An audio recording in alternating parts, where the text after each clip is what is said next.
In this video, I'm going to work a fourth example problem for determining the area moment of inertia for a composite area. And in this particular case, I'm actually going to do it for a W-shaped steel beam using data from steel tables. This is a type of problem that you're going to work a lot in mechanics and materials class or in a structures class. And so it's a practical problem, it's a real problem. And so I'm going to show you how to do that. This is beam data from a Steel Construction Institute online handbook. And so you can Google beam tables or beam properties from a number of different sources that basically give you the dimensions for different kinds of steel beams and also the properties of those beams. And so I just grabbed one that looked like it had some reasonable numbers. And so this is a W-shaped beam. It's a nominal 8-inch. So it's nominally 8 inches deep, although it's not exactly 8. And it's 58 pounds per foot is its weight. And again, that's nominal as well.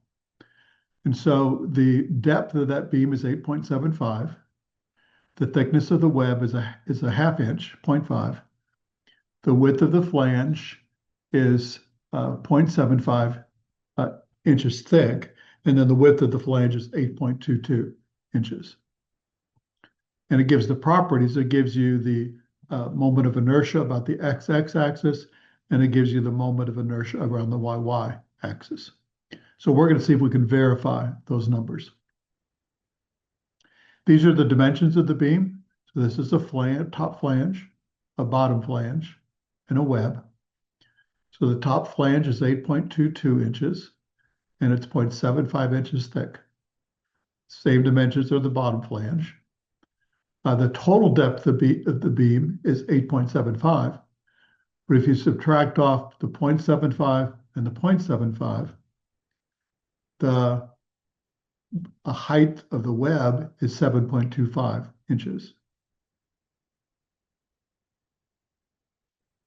And the distance from the x-x axis to the centroid of the top flange is exactly 4 inches. So first we're going to find the I about the x-x axis. And there's the two flanges, the top and the bottom. So there's two of them. So 1/12, 8.22 is the B with respect to the x. The height cubed, which is 0.75 cubed, plus the area, which is 8.22 times 0.75. And then it's exactly 4 inches from the x to this centroid squared. And there's two of them. The web, the base is 0.5, so it's 1/12. The base is 0.5, and the height is 7.25 cubed.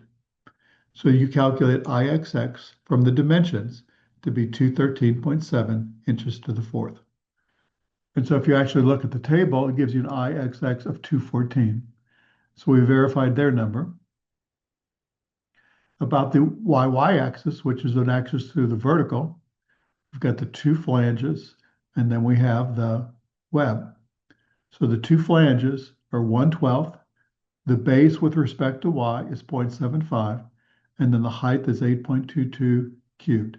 And those are the two flanges. And then the base, or the web, is 7.25 inches long, and that's its base with respect to the y, and it's 0.5 thick, which is the h cubed. And you find Iyy is 69.5 inches to the fourth. And if you look in the table, it's 69.5. So we verified those numbers. And again, this is a common exercise that you'll do in mechanics and materials. And so we're just using our parallel axis theorem and our dimensions given in these tables to calculate area moments of inertia. Notice that the Ixx is 3 times the Iyy, approximately. And so when you stand this I up on his end, with the flange up top, with this being the top flange and the bottom, this is very resistant to bending, very resistant to bending stresses. And so it's very strong in bending. And so that's why you turn it on its end. And it's designed for that purpose. You've taken the cross-sectional area of the steel and located it out at these two flanges to maximize its stiffness in bending. If you turn it on its side, then you have the IYY. And again, it's 1/3 of it, but all this area is closer to the y-axis than it is to the x. And so it's only 1/3 as strong, or 1/3 of resistant to bending turned on its side. And so that's why you almost always see it standing on its end, because it's much stronger that way.